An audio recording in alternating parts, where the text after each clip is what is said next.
Un timbre de voix unique. En 2004, Grégory Le Marchal se faisait connaître du grand public en participant avec brio à la 4e édition, sur TF1, de la Star Academy, saison que le chanteur en herbe a brillamment remportée. Outre son talent, l'interprète de « Je t'écris » a également ému des milliers de Français avec son histoire personnelle. Dès son plus jeune âge, l'ex-compagnon de Karine Ferry s'est battu contre la mucoviscidose qui entraîne, au quotidien des difficultés respiratoires, une sensibilité accrue aux infections broncho-pulmonaires et des toux violentes. Une maladie génétique qui l'emportera malheureusement en 2007. Lucie Bernardoni a été l'une de ses camarades dans l'emblématique château de Damary-les-Lys. Ce dimanche 16 juillet 2023, au micro du podcast Avec ou sans sucre d'Inès Vandamme. L'autrice-compositrice-interprète a révélé un secret jusque-là bien gardé concernant le grand gagnant du télécrochet.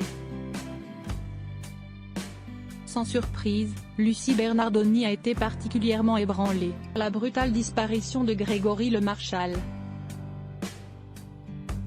Avec le recul, je peux dire que le jour où Grégory est mort, parce qu'il n'est pas parti, il est mort, il y a une partie de moi qui est morte aussi, a révélé l'épouse de Patrice McTav. Avant de compléter, il faut quand même savoir que ce n'était pas mon ami Grégory. Je l'aimais en fait. Je ne l'ai jamais dit, mais j'en ai marre de me mentir. Je n'ai pas perdu un ami mais j'ai toujours fait semblant d'être très amoureuse de Grégory Le Marchal. Lucie Bernardoni, alors âgée de 17 ans, a vécu une courte, et très discrète, idylle avec ce dernier pendant l'émission. Ça a été mon grand amour donc je ne savais pas où me placer. Je n'avais pas le droit d'être en deuil différemment, a renchéri l'artiste. Ainsi, en faisant cette confession, la principale concernée s'est libérée d'un poids qui lui pesait depuis près de 20 ans. Encore aujourd'hui, je n'ai pas perdu un ami mais j'ai toujours fait semblant, a-t-elle glissé.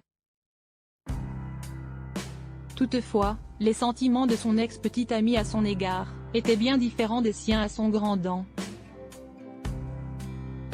Indirectement, Lucie Bernardoni a également été témoin du bonheur de Grégory Le Marchal en fréquentant Karine Ferry, son grand amour à lui avec qui il est resté en couple plusieurs années jusqu'à sa mort. Moi ça a été le mien, de grand amour, note de la rédaction, mais je ne pense pas avoir été le sien, a reconnu la maman de Lily Angelina. Et ça c'est dur. Avec le recul, je suis heureuse qu'il ait aimé comme il a aimé et qu'il ait été aimé par Karine comme il a été aimé, mais j'ai mis du temps, évidemment.